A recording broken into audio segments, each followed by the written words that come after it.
So that's why, ooh, there we go. All right. Hopefully I don't sound too bad. Perfect. Okay. And it's also to make sure the folks online can hear me as well. Good morning. I guess we're officially into afternoon. So good afternoon to everyone for coming to the board forum. My name is Ryan. I use he, him pronouns. And Arlene and I are going to tag team the presentation. We're going to do some breakout sessions. We've got easels and poster boards set up. So at some point we'll ask you to go to a corner of the room and we'll come back, and of course there's always going to be the chance for questions and additional conversation. Anything? Carbon, can you go to the next slide for me, please? Ooh, actually, is this? That is hooked up. Ooh, I have power. Give a man a remote.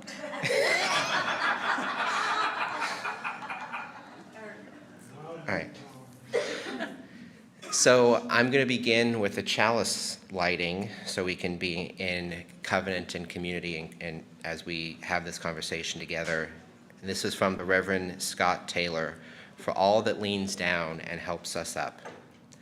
We light this flame in honor of all that leads us forward, all that leans down and helps us after we fall, all that helps us remember the world is planted with seeds of surprise, even when our days have grown dark, even when warmth seems so far away. May this hour of tender and courageous connection help us fall in love again with this wild world. May it reignite our trust that the path ahead will be gentle. May it lure us back to belief in the always returning light. Ooh, hey, there we go. There's the agenda. You want? Sure. Thank you. I'm Arlene Kohlrick. I'm a member of the board as well. So what we're doing today, very little history, where we are and how we got here, because this is only half hour, 45 minutes. So we can't do the history of OUUC in that time. So we're going to tell you why we came to the point where we needed a OUUC fundraising policy. It is in our the list of all of OUUC's policies. It's a board policy. And then we're going to break up into small group to talk about things. So let's go ahead to the next slide, I suppose. Is that 2 or 1? That was 2. Yeah. Okay, here's 1. So why did we need to adopt a fundraising policy? Well, this is a big place. Lots of people want space. Lots of people want to sell cookies or raise money for a cause or think we should all, go to the barn and put on a show and raise some funds. So the reason we have a policy is we want to make sure that we use our volunteer resources wisely. You know and I know that the same people volunteer over and over again. And we can't burn them out. They have to be vitalized and attract new helpers.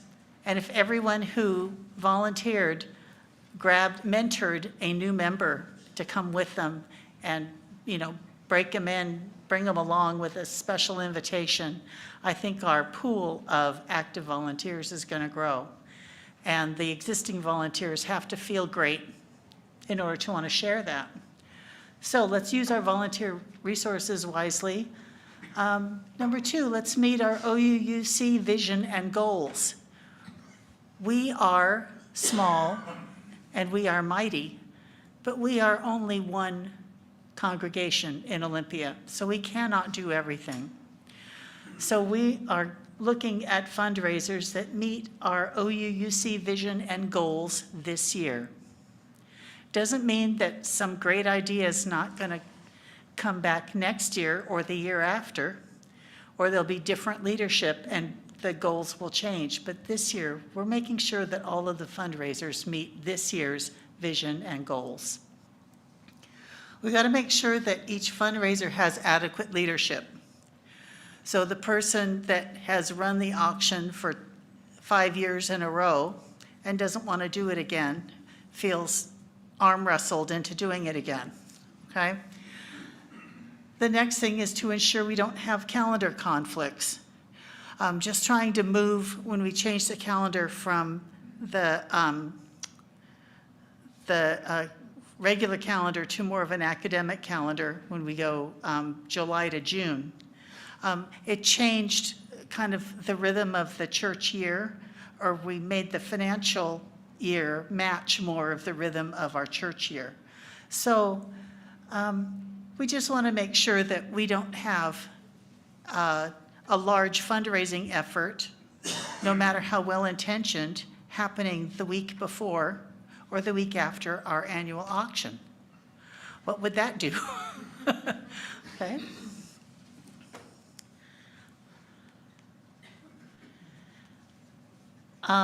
So our fundraising policy highlights, I'll turn these over to Ryan. Sure. There are some. Perfect. So we're going to share just a little bit from the fundraising policy, but there's also copies up here, and then also they're available on the OEUC website for those who want to go in and look at everything.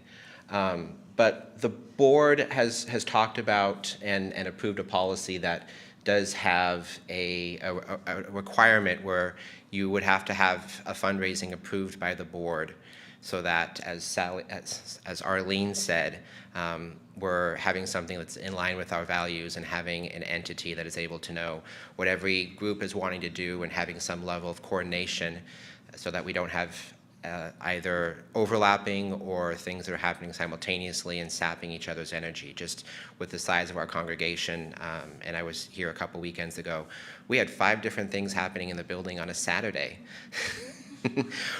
Y'all want to do things, and that's great. But I think the first step, and this should be, I've got a laser pointer now, that's even more scary.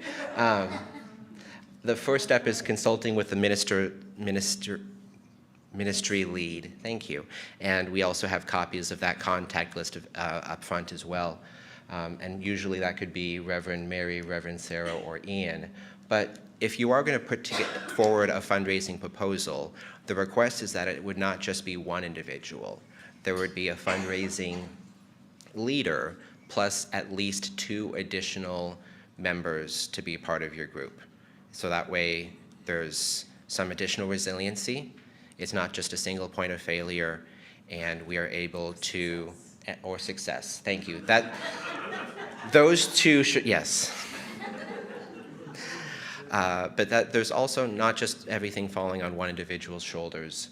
And so part of the new policy would be to submit something to board approval in advance of this event so that you are able to get approval and move forward and not have there be too tight of a timeline, just in case you want to do something on, if you decide April 1st, you want to do something on April 15th, that might be a little too little notice. And there's a number of fundraising checkboxes just to have you think about this, put some information together when it's being submitted to the board. And I'm not going to read every one of these, but most of these should be pretty self-explanatory, asking who are you going to be doing this in name of, do you need staff support, do you need volunteers, how will it impact the OEUC facilities and resources, and who will participate. Hopefully this is all things that would be pretty easy to put together, but would be just enough so that the board would know a good outline of your vision and be able to also engage with you on those topics and be aware of, hey, you may have this great thing, but there's also this other great thing happen simultaneously. So just making sure, as we said, there's that level of coordination between all of the OEUC activities. And for the timeline after a fundraising proposal is submitted, hopefully this should all be pretty straightforward, so that the person has the chance to come and talk with the board about it, because I don't want folks to feel like there's some sort of secret group meeting, you would be able to engage and have that conversation and have that direct liaison is probably not the right word, but that might be the one I'm using. So, ooh. I'll take those. Yeah, thank you.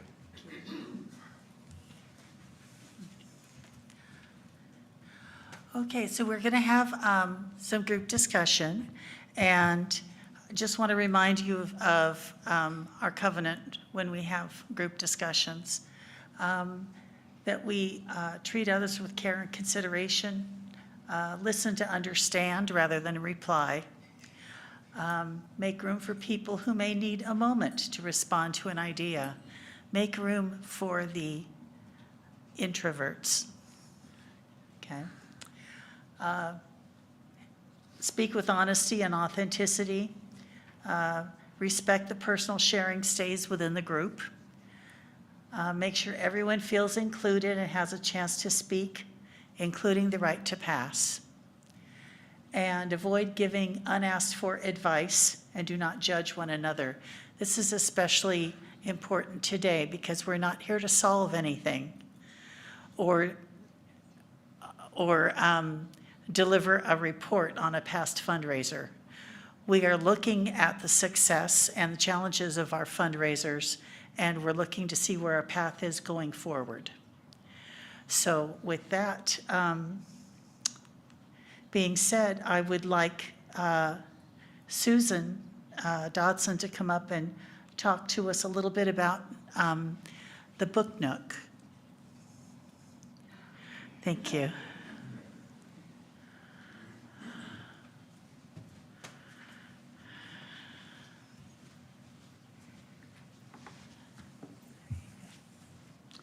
Hello, I didn't know that they were going to have me actually come up and talk, but Surprise. that I'm Susan Dodson, otherwise known to a lot of people as the crazy book lady around here. And Books, Brownies, and Beans was one of the very first ways that Gerald and I got connected to OUC way back a dozen years ago when we started coming. And at that time, Books, Brownies, and Beans supported Out of the Woods, which was a shelter, homeless shelter on our very own property that needed our support. And it was definitely a spiritual mission type of thing, plus we found we enjoyed playing with the books. During COVID, and by then, Out of the Woods didn't exist anymore, and we were supporting other homeless efforts in the Olympia area. With Books, Brownies, and Beans. But during COVID, we couldn't hold an in-person sale for the first time in however many years.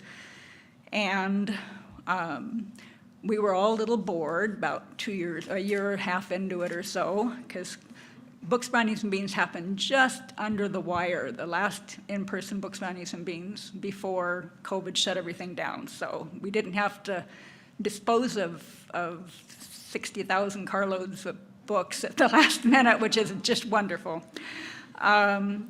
Anyway, with the help of a large committee at that point, because there were a lot of people interested, and my web developer daughter, Julie, we learned how to build and hold an online book sale where we could do it socially distanced and still raise money for some homeless organizations around town. It was a cool experience. But what we found, and we actually held 3 of them over the years, even though we couldn't, but even after the in-person Books, Brownies, and Beans resumed, we held 2 additional 1-week online sales because I thought it was fun and I enjoyed working with my daughter, and people enjoyed shopping that way. Some people enjoyed shopping that way. And we raised more money than we could have just in the in-person sale. So every time we did it for the 1 week, another 1 week sale, we had to rebuild it. And that got kind of exhausting. So when we wanted to do it again, instead of proposing that we only have it open for 1 week where we had to find new shoppers, remind people it was coming, do the marketing, rebuild the programming and the site and tell everybody what the link was and da-da-da. we decided that we just keep an online store open, and we're calling it the OUC Book Nook. And we've been able to raise, since it opened in June last year, about $1,000 a month for the food bank, which, thank you. It's taken a lot of book donations, which happen to my home the first week of each month.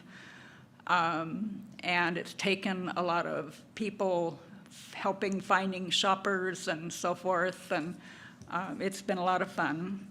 But we don't have to reinvent it each time anymore. We're growing a little bit. We're finding new ways to find new shoppers, and new ways that people can shop. People are hearing about making donations, which is great, except this month we had twice as many as last month, so I'm going to have some help to keep it going. And it's just with the political environment right now, and coming each week on Thursday nights and hearing Mary say, "May all be fed."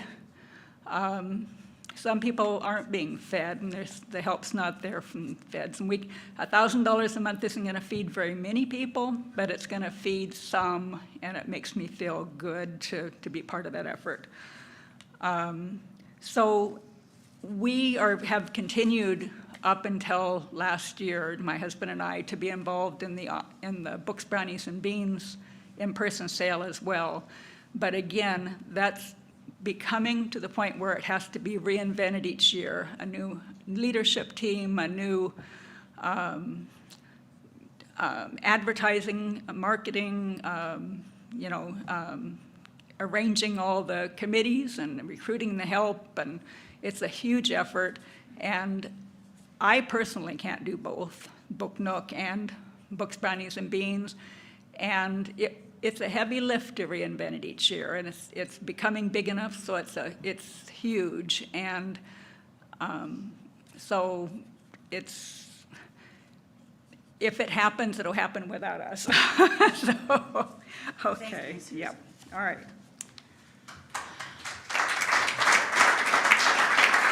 Thank you. I will go back one slide. So there has not been a proposal this year for Books, Brownies, and Beans for 2026. There is not a leadership team that wants to take on this sale in the way we've always done it. But we have morphed. There's $1,000 coming in for charity every month from the Nook. So I'd like to take a moment to pause with our small group discussion, talk about the good things that we remember and love from Brownies, Books, and Beans. And with a recognition that it is a huge volunteer commitment, it's a huge, coordinating all the volunteers is a huge job. And that it may be time to pause or stop or reimagine. And we'd like to get your ideas. So if you can, if you are wearing red, go to the back corner for your group. If you're wearing blue, go to the right corner, my right corner. And if you're wearing orange or yellow, stay up front by the choir. And everyone in black and gray up here at the front. How else do we break you up? Thank you.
We'll give you a minute or two to wrap up and put your chairs back.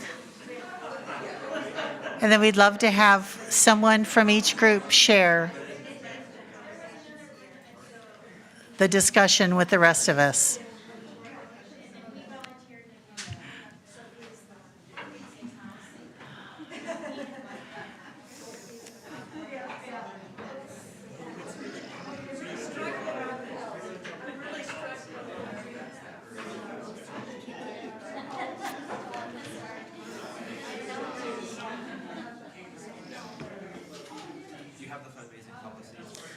Yeah, I do. I have them. Sorry, I grabbed him.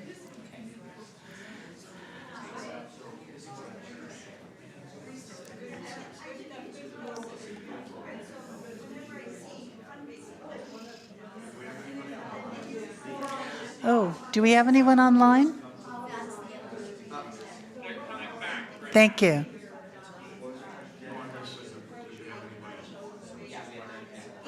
Wow. Yay.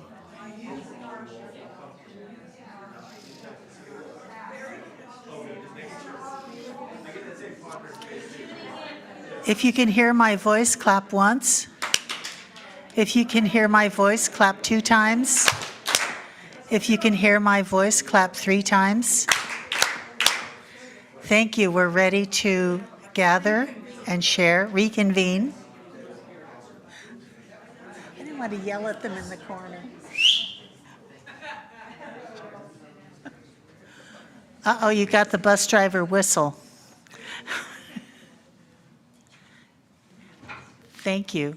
At this time, I'd like to bring us back into community. And Ryan has the mic, and we'd like to go to each group, have a spokesperson from each group share the pithy parts of their discussion. Thank you for volunteering. Introduce yourself first. Okay, I'm on. Karen Landsberg, she, her, and we were the blue group. I am accordingly wearing a blue shirt today. A number of us talked about how Books, Brownies, and Beans, putting it on, brings us together. It gives us a chance to work together on something, get to know each other, and we've really all benefited from that, it sounds like. I know I have. That said, it is a lot of work. And so a couple of things we talked about was, pausing for this year, letting the book kind of run and kind of see where that's going. And pausing this year doesn't mean never again. It's a pause for this year. Also thinking about what else we could do that would create some social connection and kind of replace some of that we got through the sale. And looking at and talking, particularly because Susan was in our group, ways that the Book Nook can expand and how that can go as something that doesn't require as much volunteer effort, but still is bringing in some money for some of the organizations we want to support. Dieter, can I take it over to the red group? The Rocking Red? We're the Rockin' Reds. Thank you. Thank you very much. So we had a very lovely discussion. It was good to hear from folks. And I kind of tried to break it down into 2 parts. One was the overall idea of the board to say, hey, when you're doing a big event like this, would you please come and provide an outline of what you're doing and who's in charge and how much staff time you might need and all of those things. And the group said, yeah, we think that's a pretty good idea. That's very reasonable. You need to know these things anyway if you're doing something, so let's just formalize it and bring it in so we can keep it organized and make sure there's enough staff time and all those things are happening. Specifically about books, Triple B, we like it. It seems like a really good thing, but it takes a huge investment of time and energy and communicating with volunteers and doing that. And so if we are going to move forward, and we like that idea, we need to look at things like make sure we get the volunteers organized, the role of staff, how much time are they taking away? Because last time staff got really involved at the end and it took them away from a bunch of their other duties that they now had to try to catch up on and got behind on. which local organizations are we going to support? That kind of came in at the last minute, and maybe they can come and help. You know, they send some of their staff over the day before to help set up. Clear leadership roles, who's in charge, what they're doing, clear responsibilities for volunteers, because one of the volunteers showed up and suddenly had 3 times the work to do. They didn't realize they were in charge of certain things, and so there's just some communication. So we like the idea, and then maybe there's some other ideas that we could do instead or do as well, like a giant flea market or an exchange of gifts, or not gifts, of things. Bring your stuff, set it out, and people can exchange it, or you can sell it or do other things. We were just starting to get there, so that was kind of fun. But overall, yes, we would like to think there's a reasonable idea to have this policy, and yes, that probably would address some of the rough patches last year from Books, Brownies, and Beams, and that could help that in the future have this event continue if we do those kinds of things. Have a real clear leadership group, have a clear mission, have a clear who we're giving the money to, who's in charge, and get volunteers and make sure they're communicated well with what they're doing, and it goes off more smoothly. Is that about what we talked about with Reds? Did I miss anything? Please, if I'm wrong, okay, thank you. Now Ryan's making his way up to the yellow and fall colors group. This is the play-by-play announcement here. To respond to the Rocking Reds, Faith in Action has been selecting the recipients for the Books, Brownies, and Beans money that's been raised for the past several years. So that's how that gets done. And they've done it for Book Nook too. Excellent. So we were a little bit of everything color-wise. We were diverse, that's right. Comments included, they appreciated the opportunity to view the process and the possibilities and appreciated the board's focus on this. One of the great things about BB&B, and we say this at the board and other places, the BB&B, one of the nice things about it is a low barrier to entry. Lots of people get involved in it. Even though they're kind of the same people all the time, there are definitely new people that come in. Our issue isn't that we have lots of volunteer hands. Our issue is that we don't have leadership, because that's a hard thing. So that morphed into, we definitely need new helpers, always, of course, but mostly what BB&B needs to continue is new leadership. If we lost BB&B, would we lose access to great books? Not really, because we have Book Nook. So we talked a little bit about Book Nook, and I shared that we've asked Susan to use the fundraising policy and go through and write down, if we use this policy, not if Book Nook was going to go from just in Susan's garage, and if we brought it here to the church periodically, how would that work? What would that look like? What kind of help do you need? One of the other nice things about BB&B is that it does give us some outreach to the wider community. It's connected us to ASHO. ASHO, we became aware of ASHO because of BB&B. They were designated one of those recipients by Faith in Action. So that was how we became involved with them, they became involved with us. Someone said that they appreciated and this doesn't go away if BB&B, what did we say, pause, stops, or reimagine, because there's a sense of abundance here at OUC, and that's, even if we didn't do BB&B anymore, that's something that we have in this congregation. We do try to give back, and we want to keep doing that. That's one of our key values. And when we started talking about outreach to other congregations, that would be something we should continue to do going forward, is to work with other congregations. Did we come up with great ideas for alternative fundraisers? No, because that wasn't only the point. The point really was to find out what people think about change, about changing this. So, thank you. Who is the gray speaker? I like to think of it as silver myself. So the first thing we talked about was our fond memories of BB&B. We all love books, and we all enjoyed seeing other community members beyond the congregation come into the building. There was lots of good music and good energy in the commons, and of course, people liked the coffee beans. There was a variety of entertainment that was very joyous, and people loved browsing through the books and getting to meet the other browsers, not including Google, and that there were lots of good book and author recommendations you could pick up while there. And then we talked about some new ideas. Where can we go from here? Other ideas. So maybe we put energy into helping Susan with the book nook and get her some more help.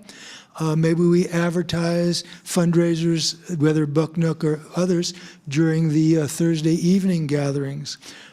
We could throw a talent show or a craft fair as a way of, an alternative way of getting money, funds.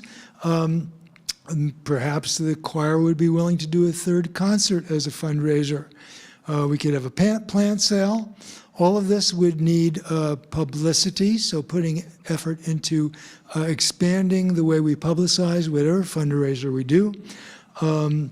We realized that it would take some intentional transition to move from what we've been very closely associated with, books, beanies and brown, books, BBB, and to come to something new that would be associated with our congregation year after year. So we'd have to think about that transition. That's part of what we're doing right now.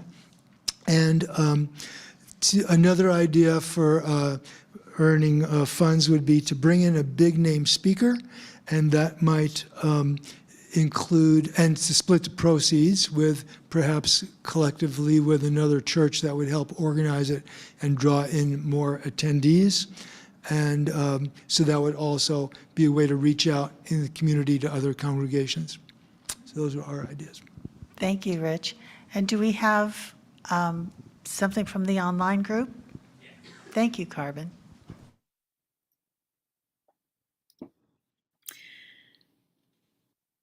Carbon, am I good to speak for a minute? Thank you, Carbon. So the online group, thank you so much for the robust and heartfelt discussion. We mentioned, folks mentioned many of the things that have been spoken of here, so I'm just going to mention the things that haven't been said so far. One of the things that was said that is worth saying is that the one-time volunteers love the event and love to show up and sort books or whatever. It really is the leadership that's the issue. Folks mentioned that there are lots of competing causes for people's attention and time and money right now. One thing that hasn't been mentioned is that in addition to needing lots of volunteers, BBB is backbreaking work. It's hard physical labor, which asks a lot of people in a different kind of way. And we spoke of the cultural shifts that are happening. There was a lot of support for trying to find ways to replace the social benefit of the book sale. We had some discussion of suspending the book sale or pausing it for now. And the idea was put forward to form a thought group or a committee or a task force to look at a number of things, including how do other congregations do fundraising, who might we partner with, and how do we want things to look like going forward. We noted that there's a difference between the book sale and, say, the auction regarding where the pool of people that the money comes from. The book sale draws from the whole region. The auction draws from our OUC community, and the money goes to different places as well. We talked about partnering with other organizations that focus on books, like the South Sound Reading Foundation. And one of us, that would be me, mentioned that we have to have a plan for where the books go. because we know there's going to be folks who show up with books, and we'll need to help them find a place for that. It might be the book nook, it might not be. So, online group, is there anything that I missed that you would want us to say?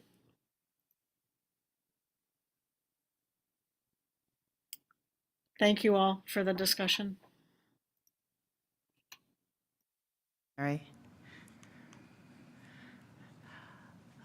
Can we go to the last slide, the ending slide?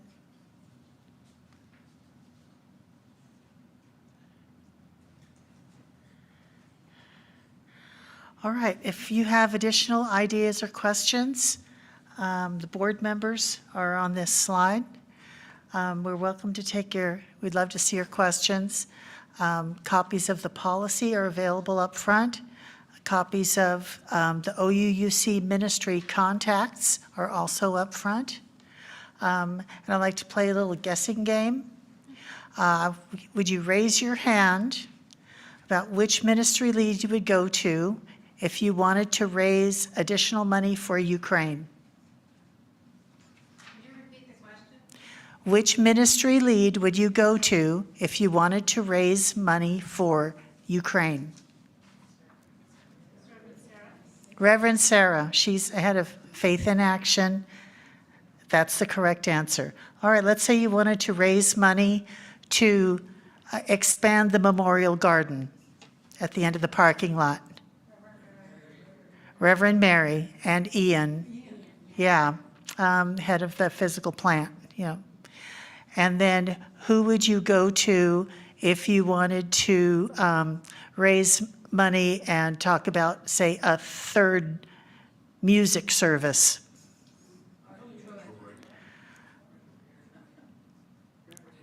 Reverend Mary is the lead, yes. Wonderful. And the cheat sheet has who you would go to, yeah. That's on the website. Thank you all for playing and attending. And thank you for spending some time with us after you've already been at church. I was in the choir. I've been here since 8:20. Some of you have been here longer. Oh, dark 30. Thank you.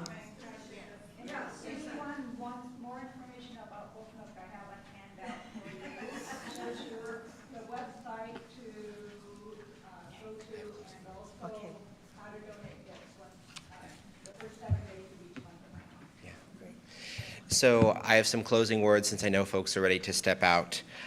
This comes from the Reverend Linda Barnes. Even when the going gets rough, may you embrace your growing with compassion. May courage be yours as you answer your heart's call. May beauty and wonder be yours even when the going gets rough, and may love always be at your center. Thank you for coming. Thank you.